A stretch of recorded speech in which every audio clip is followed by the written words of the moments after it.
The topic that we said for this session was like, what does the future hold? Okay, so we're trying to look forward.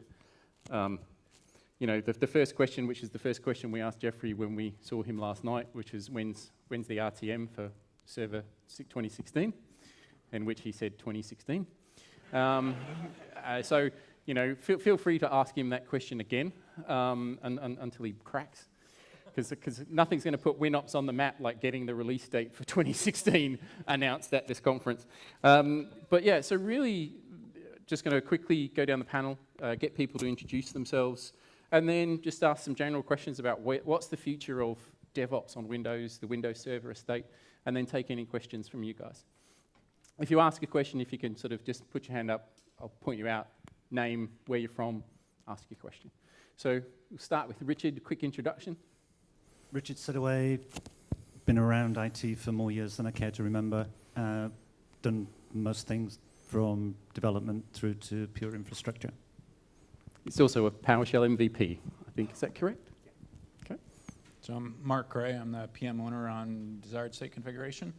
I've been working on that for quite a while, since the beginning of DSC, and prior to that, I was working on group policy. So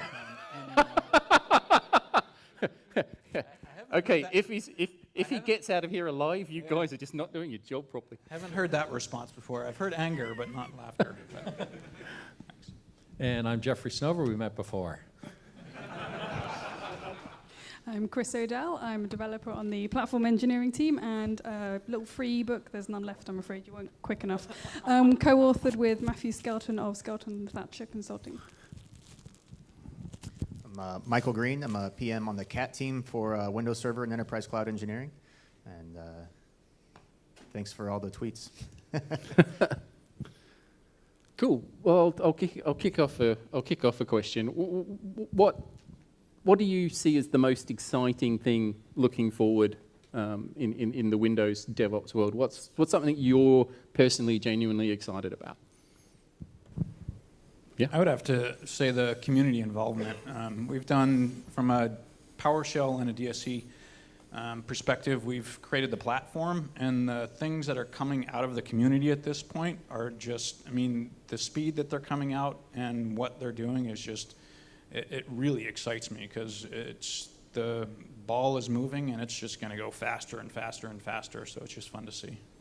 So quick question for you guys. Who here contributes to Windows open source projects? Okay, we've got to change that. Okay. Sorry? That's right. You should all stop right away. No, let's get more of you contributing. So, Jeffrey, your thoughts? Yeah, I mean, clearly it's the architectural re-architecture of Windows Server that we talked about earlier. You know, I started at Microsoft, about 16 years ago, and I did not come to work at Microsoft because I loved Windows. That was not the deal. In fact, that was actually not the case. I came to Microsoft to turn Windows into something that I really loved and respected. And Windows Server 2016 really is that. We're laying the foundation, you know, the architectural foundation. Windows Server 2016 is the largest architectural change we've had of the server since really NT. Really it is.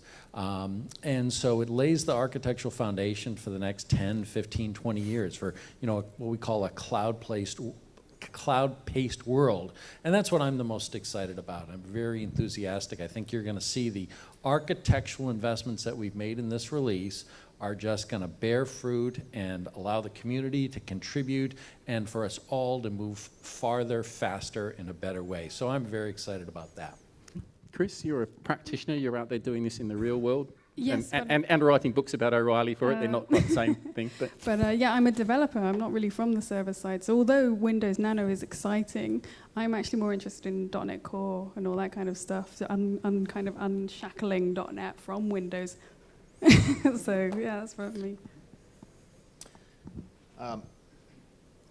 I'm right there with Mark, and the only thing that I would add is I think at PowerShell Summit this year, I think across the past few summits, we've seen, you know, this transition from these two groups, meaning a product team and customers, towards it's just us, right? And that cultural or attitude change is really phenomenal to watch, and it was really, really felt at this year's summit. which was pretty great.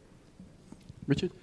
I think the biggest thing for me is nanoserver and containers and the way that they actually shrink the server, in inverted commas, part of the equation, and it puts the emphasis where it belongs on the applications, because that's what brings the money in for companies. Spinning up a server doesn't bring money in. Spinning up an application, that's what brings the money in. Okay. I'm going to throw one more in just from my point of view, and that's Azure Stack. So on-premise Azure, because I think that for a lot of the enterprise companies that I've worked in the past, they keep having all these reasons why they don't go to a cloud. And I think Azure Stack is going to sell like hotcakes because it'll give, suddenly they don't have any excuse anymore. I can use an ARM template on my Azure Stack in premise, and I can use an ARM template on my Azure Stack in Azure in the cloud. And once you've got that kind of transportability, then somebody's going to say, why am I running all these servers in premise? So I think that creating an on-ramp is going to be really exciting. So questions? Anybody got a question? I mean, yeah, great. Fire away. So talking back about applications and them being the real driver for business, what's your opinion on NoOps? On the whole NoOps movement? Chris? Someone's an ops. Even though, like you said, there's no ops, I guess what you're saying is there's no one in that role of ops. But the skills and the knowledge and the responsibility has to go somewhere. I guess eventually the whole ops movement will probably be commoditized, which means the provider will probably be implementing hence Lambda or functions. Okay, there's still other parts that you need to be aware of, I suppose, the metrics and whether the app is working in a way that you're expecting. You can't farm that off to AWS. You still have to operate it in some way, ensure it's doing the right thing. I see what you're saying, there'll be less of that if we go down serverless. So I suppose the skills will go more towards whether the app is doing the right thing. So is everybody familiar with the emerging serverless paradigm? So things like Azure Functions, which were launched at Build, and AWS Lambda, sort of another evolution of PaaS, really. So, I mean, thoughts about serverless and Lambda and PaaS? Anyone? There's a server under there somewhere. Okay. It's all somebody else's computer. Somebody will be managing that somewhere. They're never, ever just going to be a bubble in the middle of the air all by themselves. There is something underneath there. Now, whether that is up in the cloud and it's somebody else managing it, or whether it's you're managing it on-prem, it is going to be there. Yeah, you know, the joke about no-ops is that no-ops is what developers think of until they get the pager going off at 3 a.m. And then all of a sudden they think DevOps is a pretty good idea. What I'd say is that we are in a time of great change. We're in a time of great change. And I will tell you that anybody that tells you with high degree of precision about what the future is going to look like 3 or 5 years out is full of nonsense. That's nonsense. In a time of great change, it's even hard to figure out the next steps and the step after that. You know, 4 or 5 years out, you're just not going to know. So jobs will be changing, job responsibilities will be changing, but how they change, we don't really know. Yeah, so I just say that. So, you know, it is a time to invest in your career, to keep your eye on the ball. What is the ball? The ball is value delivery to customers, right? Some people like to, you know, what's DevOps? It's continuous integration. It's blah, blah, blah. Those are techniques. Those are techniques. They're great techniques. There's some good. There's some bad. Those are techniques. What matters is value delivery to customers. Are you figuring out what your customers need? Are you able to respond to that quickly and faster than the other guy, right? And if the folks who get that right are the folks who are going to gain a sustainable competitive advantage and prosper. And whether you call yourself a dev or an op or whatever, all that's we'll see how it all nets out. But that's the ball, that's the prize. So the question for Mark, you made this point about community earlier, I guess. So in a time of great change right now, if you were sort of giving a message to the community, where would you say skills have to go? So what's something somebody can take away? Where would you, if you walked out of here and you said, actually, I really want to get into this stuff, where would you start? I would start just from the, I think the similar question was asked in another panel on skills to build. I think Git is one of the first things that I would go into if I started to do that, build and learn how Git works and source control and a lot of that kind of stuff. Because if you're going to start contributing to like PowerShell resources and stuff like that, or DSC resources, you need to know Git to do that. Obviously, you need to know PowerShell as well, but you need to really start to understand how that stuff works. So. You know, a long time ago when I started PowerShell, we started off with the principle that said, I know that your hair's on fire, and the last thing you want to do is to invest in learning a new skill. And I make the following commitment to you. I want you to do that. I want you to stop doing what you're doing, learn PowerShell, and I will make the personal commitment to make sure that that was the best investment you ever made. And how was I going to do that? And the answer is, as new things came up, we would use the skills and technologies that you learned over and over and over again, right? That's why we got hardcore about verbs. You learn those set of verbs, they're going to apply. They're going to apply across SQL and Exchange and IIS, et cetera. And so you see, as we've switched from a general purpose scripting language and now got into solving specific management problems, I've maintained that promise. As we do configuration, you use your PowerShell skills to do configuration. As you do testing, use your PowerShell skills using Pester and operational validation testing. Again, PowerShell skills to do that. When you want to secure your environment, you use GIA, which again leverages your PowerShell skills. So I'd say invest in PowerShell. That's a set of skills that we're committed to making sure are the best investment you ever made. Question? Yeah. Hi. So you've got to do an elevator pitch to the CTO who wants to do DevOps but doesn't get DevOps. How would you do that elevator pitch to him? Mike, you want to take that one? Because your boss handed you the microphone there. Yeah. Well, so ultimately, whenever the business comes back to him and says, why aren't you able to meet our demands? He's going to have some tough answers, some tough answers to come up with, some tough questions to answer. And it's kind of like I was saying earlier where, you know, it's funny how the same manager will say, I'm going to cut the budget on this project, so we're going to not write test code. But then when there's an outage, they ask, how do we make sure this never happens again? So to me, that's it. And part of it is, are you enabling them to go to their business partners and reevaluate the value proposition? And I mean, we've been talking about that for like 15 or 20 years now. Like, how do we not just be a cost center?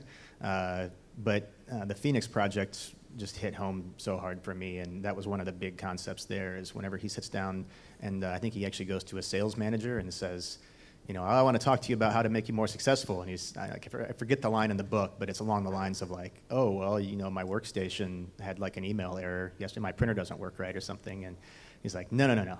That's not what I'm talking about when I say IT value, right? What would make it easier for you as a business person here to be successful? And then they have this big conversation and it changes everything. And they actually become cohorts and go lead like this secret project, you know, and push it through. And that kind of stuff just happens all the time, but it's going to those business leaders and figuring out, you know, when I say IT value proposition, what does that really mean? But we all have this desire that at some point some enlightened executive's going to get it, and they're going to mandate this change, it's going to come on down, and everything's going to be good. We have seen that that's not the way it happens. At best, you'll get somebody who does get it, and they will act as a sponsor for a small project. But invariably, there is a successful pattern that you want to follow. The successful pattern is start small. Have a small, well-defined project and a group of, you know, the coalition of the willing, people who want to do this, enthusiastic, and you go do a small thing and you're successful with it and you work out the details. Now look, DevOps, there's lots of practices, lots of procedures, but the reality is you got to make it your own. Each company has their own culture and unique set of constraints, so you got to figure out how to take those practices and thoughts and make them specific to your culture and your constraints. But then you have a win, and then you do it again, and you broaden and you broaden. So a couple years ago, I went to the DevOps Enterprise Conference. A bunch of people talked about their experience. Very interesting. The next year, I went to the same conference, same people telling roughly similar stories. There's a big difference. Big difference was almost invariable. All the people that were there last year had bigger jobs responsible for more things. Why? Because they had been successful and they were given more influence and more power. Look, as an executive, what you just dream for is to find the spark. And when you find the spark, you want to pour gasoline on it, right? And make it bigger. So, you know, the spark, but very few of the executives have the spark themselves. That's got to come from the people themselves. I think if you're pitching to IT managers, the fact that the processes that you're putting in will take mistakes out of the organization, because that's the one thing that IT managers hate being kicked for. And if you can show them how you can stop making the same mistake over and over again, you've got a winner. Chris? One of the things that I would add to that is visibility. With DevOps, you have source control and all that stuff where you check source in, and when something goes wrong, the executives come to you and go, what went wrong? Before you have DevOps, it's like, I don't know, let me run some scripts and figure out what changed on my environment. When you have DevOps working with source control and all that kind of stuff, you do a diff on the source that changed, and you know exactly what changed, and you can roll back or whatever. So it does make the mean time to recover a lot quicker as well. So, Chris? Yeah. Your question's quite loaded, I suppose, because your CTO is asking for something he doesn't understand. So I suppose I would ask. Hypothetically. No, I know you're saying hypothetically, but the next question to that is basically getting them to define what that means to them, because. I guess that was my second, the subtext of the question. Yeah. DevOps means many things to many people. Exactly. So how does he define success? What would it mean to be DevOps?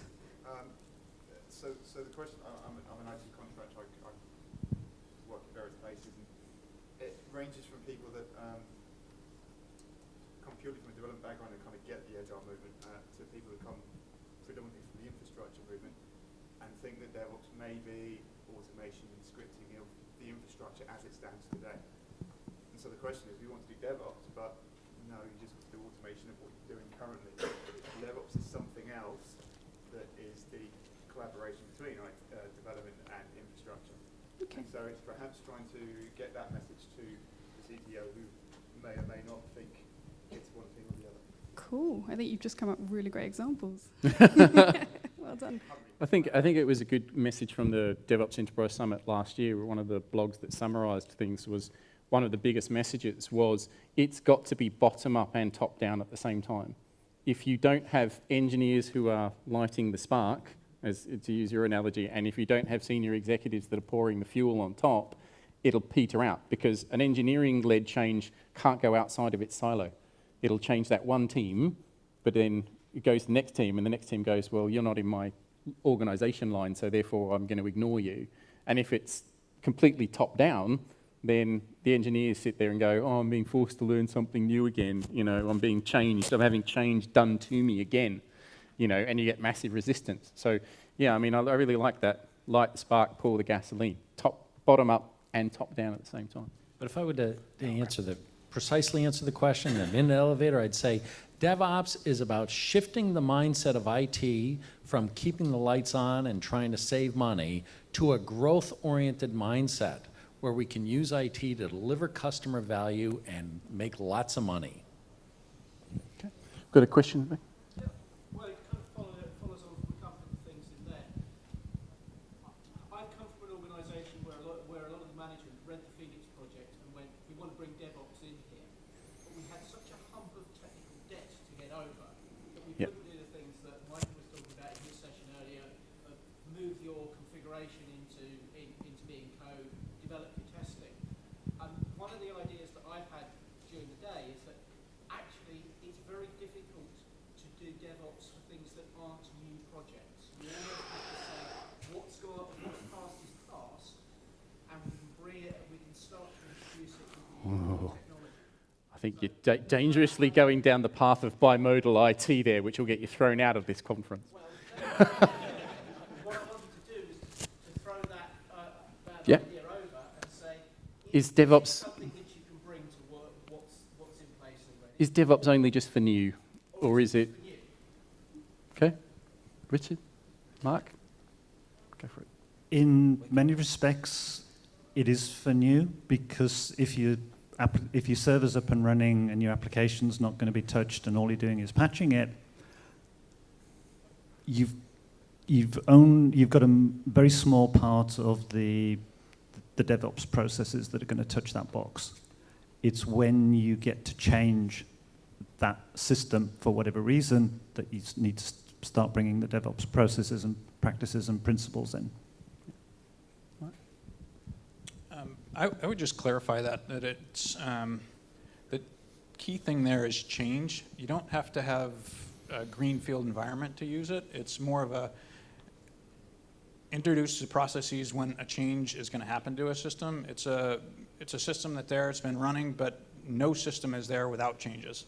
So you introduce this process into small changes. I'm going to deploy an update on that system, so I'll use the DevOps process for this update, or I need to deploy a new version of an application or something like that. It's the small things like that where you can introduce it. It's not, I'm going to define a DSC configuration for everything on that box. I mean, that's not going to happen overnight. It's something that I need to change something on that box, so I'm going to do that for that. So. I was going to, oh gosh, mine's gone blank. No, go ahead. Okay, well, I'll say, it's absolutely true. Greenfields, it's easier to do things than stuff that already exists. Let me give you a concrete example. For years now, I have said that I wanted to open source PowerShell.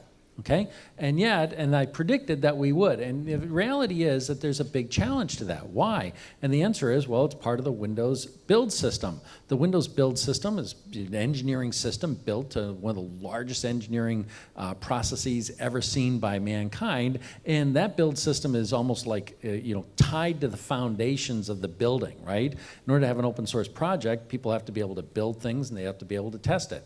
Well, our build and test things are very Microsoft specific and sort of not joking. They are almost tied to the specific buildings at Microsoft. So you can't do that. So what have we done? Well, what you've seen is that PowerShell, what we've done is we've open sourced new things. All of our desired state configuration resources are open and community sourced. As we now just recently, a couple weeks ago, started to open source a couple of the commandlets. So these are sort of the greenfield things, and then all of a sudden we do that, and wow, we're getting some great contributions, and that provides some more motivation to see, hey, can we do more and more? And the reality is, then trying to apply some of these things to the stuff that already exists, it's a big challenge. But if you can start with these greenfield things and see the success, that creates the motivation to want to have more and more and increases the willingness to go invest in those hard things. I mean, sometimes it's just hard lifting. We often talk about these, grand visions, and often it's like just the grinds, right? Just got a ton of code and I just got to grind it from here to there. And that's hard for people to do unless they can see the path to demonstrated success. Do you remember what you were thinking? Yeah, I do now. Okay, right. In a panel downstairs about culture, I've forgotten the lady's name, but she said Amy? that Amy, about legacy. Yeah. And the fact that it isn't legacy because this thing is running, it's making money and keeping the lights on. So you may be difficult to get DevOps kind of things into the things that are legacy. But it's probably worth it. Those stuff is keeping your company going. I mean, I wouldn't use it to learn how to do it. I mean, that would be Greenfields, so you can get, now you're like, yeah, I'm DevOps. But then you take that effort and you push it into those legacy apps because, they're keeping everything running for you, making you money. I mean, I think yes, your first toe in the water, DevOps, trying to automate a legacy system. I mean, we did some stuff for a customer which was basically an Oracle retail system, and I mean it was the most, and it was like owned by somebody else, a product that'd been acquired by Oracle, and trying to automate this was just really, really painful. But we did it, and the outcome for the customer was massive. They'd gone from originally 9-month cycle times to 6-month cycle times to 1-month cycle times. From taking a 2-week test cycle was now 40 minutes. And the impact that had. So I mean, you can. I defy you to find a product that you can't do a DevOps approach to in both a technical way and a non-technical way. It can be done, but it's painful, and you don't start with, well, in many ways you want to start with the most painful thing, but don't start with something to give you the quick win. to kindle. You don't dump a whole log on the spark straight away. You kindle it gently. This analogy is going to run, guys. That's good. I like it. I will say that in the DevOps community, right, there's lots of interesting debates and conversations. One I don't think has gotten enough conversation, enough airing, is the question mark around done. Are you ever done? Are there ever applications, like when clearly the DevOps, the thing where it's really important is for those things that are never done. You're delivering a service and you're constantly listening to your customers and you're changing, and this is an ongoing concern. But are there ever pieces of software where you invest in it, you get it to a certain level, and then you're done? And I'll assert a whole bunch of enterprises have a bunch of code that's done. And the question is, well, what's the role of DevOps for software that will have a doneness to them? And anyway, that's an interesting topic. I don't think it's gotten enough. That's another whole airing. presentation. Yeah. So another question. So yep. Oh no. Oh, do you want to stay with this topic? Yep. Jump in, Mike. Well, there's only one thing. So we touched on this a couple of times. So what's the key skill set? You know, kind of what are the big problems to solve? And we touched on this on the white paper a little bit. I really think the next hero role is the architect that just understands how to go through the transition. I mean, we've had periods of time throughout our careers where there were major transitions in technology before, and the people who came out of it with the most senior titles and the most interesting consulting jobs or the most interesting projects to work on, whatever gets you out of bed in the morning, were the people who didn't wait for the how-to paper. They looked at what was in front of them and they tried to figure it out, and they didn't get it right the first time, and then they tried again, and they eventually figured out a pattern that works, because every customer that I've talked to is different. Yeah. So there's no clear getting started guide other than you're going to want to try to use some of these tools and some of these and make some investments here, and that's what the hero role is going to end up being. Cool. Question? So yep. We've started doing DevOps, but we're starting to see some mistakes, some things that we've missed or done poorly. Is there common mistakes you see time and time again, and how would you avoid them? Who wants to kick off? Well, one is not bringing teams together. Yeah. So, as an example, if the server team tries to take this on by themselves, and then they're not working together with application teams, so what are they really testing? We're testing the infrastructure changes. Well, are you testing it against the application owner's code, or just what you know about it and things like that? And then you'll have the security team come along and recognize a 0-day and just decide to slam some change into production, and not everything's got to go back to the top of the funnel. So everything that's going to go into production has got to go back up to the top, pass all the tests by the application owner, the operations owner, everything like that, and that's all got to be automated, and then you can safely go into production with confidence. And whenever it's these isolated teams, then you can really get yourself in trouble. Underestimating how much an office environment can reduce the collaboration between teams? Walls, doors, floors. Wow. Yeah, I think that a common thing is trying to go too far too fast. Often people are like, we're going to be DevOps, and then just kind of jam it down, and then go too big, and that often fails. Or people who want to go too no ops, we'll just get rid of the operations people, have developers. You're just kind of going too far too fast. The answer is you want to apply the first DevOps principle to adopting DevOps. The first DevOps principle is do small batches. Do small batches. Do small batches and focus in on the frequency instead of one big batch. So apply that same principle to DevOps. Start with a small project. Start and not try and solve everything first. Hey, can I get all my artifacts in source code? Oh, great. Then the next thing, and then the next thing. So again, whatever your small step is, that's fine. But don't go do the big bang. That's invariably a path to failure. often it's active conversation as to whether or not you ever declare anybody a DevOps engineer. A lot of people think that as soon as you've done that, that's the kiss of death. You know, I don't know. I don't have an opinion on that. But that's one of the thoughts, you know, that you really want to just bring the people together and not have the DevOps team that's imposing DevOps artificially onto other teams. Mark, Richard? I think I would say the most important thing is to make sure the first thing you do, you know you can succeed at. Because if you fail, you'll have an incredible uphill battle. So pick some, as Jeffrey said, pick something small, pick something that you know you can deliver, and make sure that you live up to the promise of that delivery. And then you start to build confidence in your management that you can do what you say you can do. Mark, anything to add? No? I'll throw one more thing on here. Mark and I had an awesome experience with the customer. I can't say who it was, but we sat down. Some of our most just amazing experiences are whenever we go sit down with somebody outside of Microsoft and we say, you know, we're going to lock ourselves in a room and we're not coming out till we figure out how this is going to work. So in this case, it was what's minimum viable product for DSC to go through a pipeline.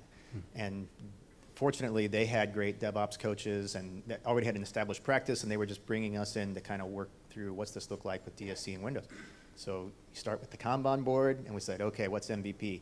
And it was shocking for us how low that MVP baseline was.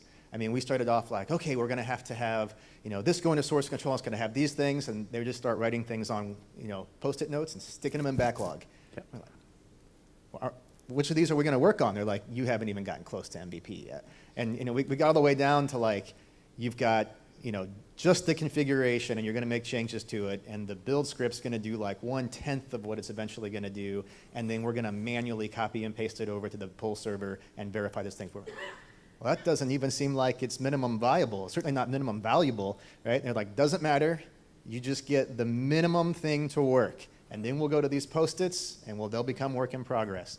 And it was just like, okay, you know, great. Now we get where we've got to start whenever you're looking at digesting. I think it's like, how do you eat the elephant kind of conversation. Yeah, you know, Mark and I were at DevOps Days Seattle a couple weeks ago, and the guy was making exactly that point. He says, think about the smallest change you can make, the smallest measurable change you can make. He says, that's probably 10 times too big. You go even smaller. Just do that smallest thing. And that was a great mindset. So we had some questions over there. So the Question for Jeffrey, probably is more strategy question. So Microsoft have made massive changes over the last few years.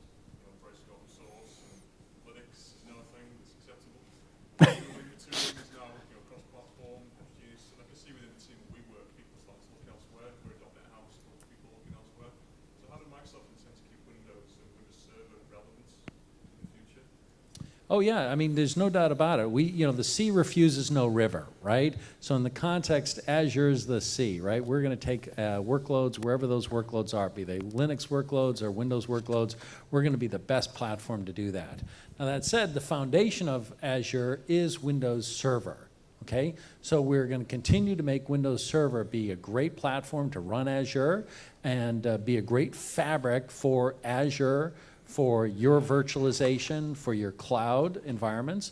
And then we're also going to continue to invest to make it a great guest of those environments, right?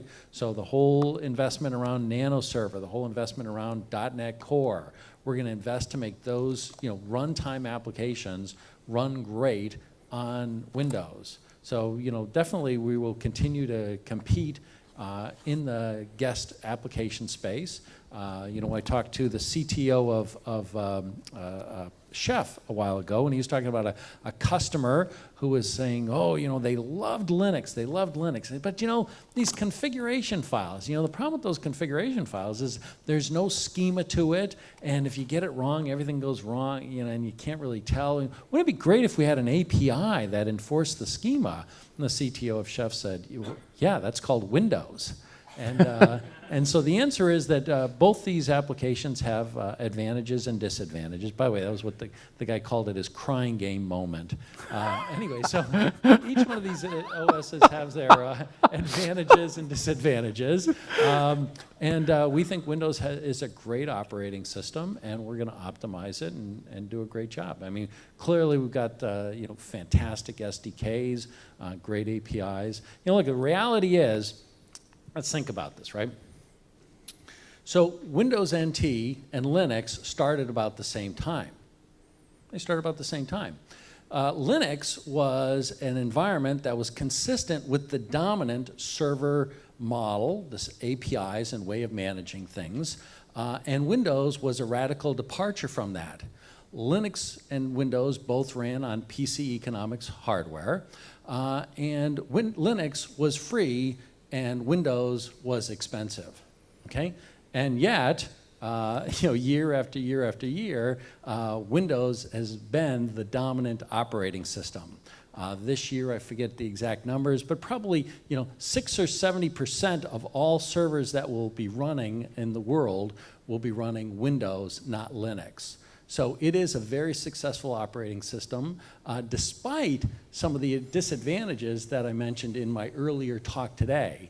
And then we're addressing those disadvantages. So we are very bullish on the future of Windows. Now, if you choose to support Linux, I'm personally investing to make sure that that's a great experience on our virtualization environment. It will be the best place to run Linux workloads full stop. We're investing to make sure that you can consume as much Linux and Windows as you want. That's why I'm investing to take desired state configuration and bring it on Linux. That's why we've open sourced OMI, the equivalent of WMI for Linux. So we'll continue to invest in. But Windows by far has a great future ahead of it. Turn around and say, we've got one last question, and Peter wanted. We'll take two. We'll take the guy in the front, and then Peter can do the final question, as he often does.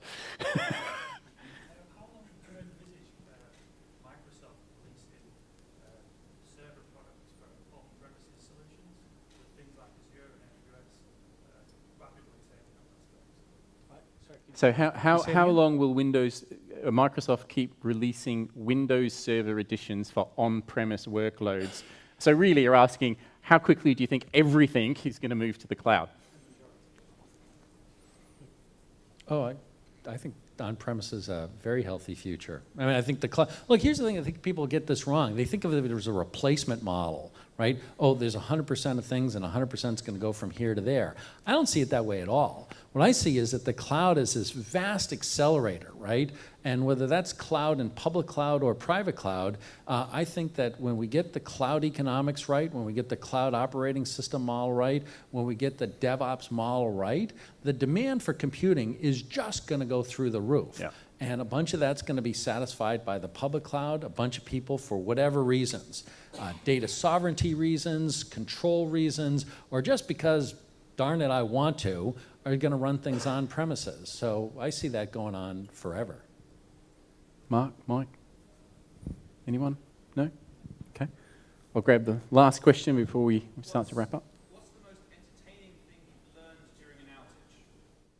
you've learned during an outage? What's the most entertaining thing you've learned during an outage?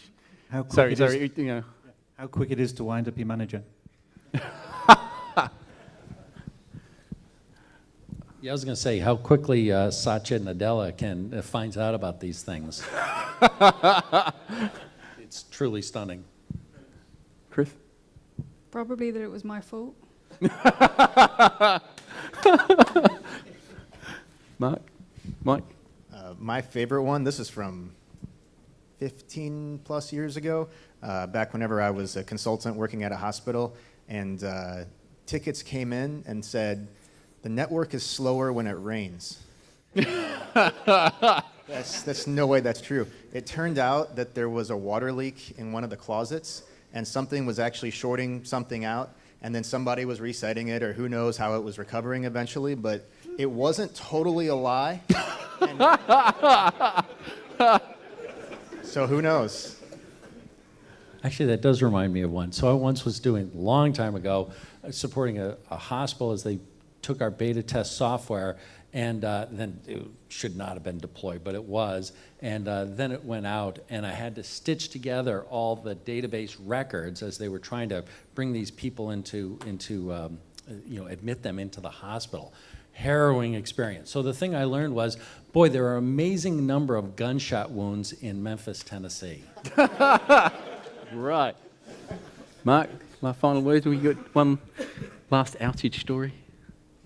I'm actually thinking way back as well, and I'm trying to figure out how to say this, but there was a circumstance where my manager, I was an IT pro at the time, and we had one server rack in our server room, and I walked behind the server rack at one point and tripped over the power cord.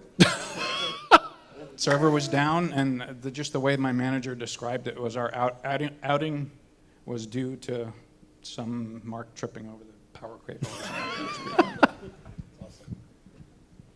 One last thing from personal experience. Don't say how much you enjoyed your holiday when there was an outage while you were away. And on that note, thank you to our panel.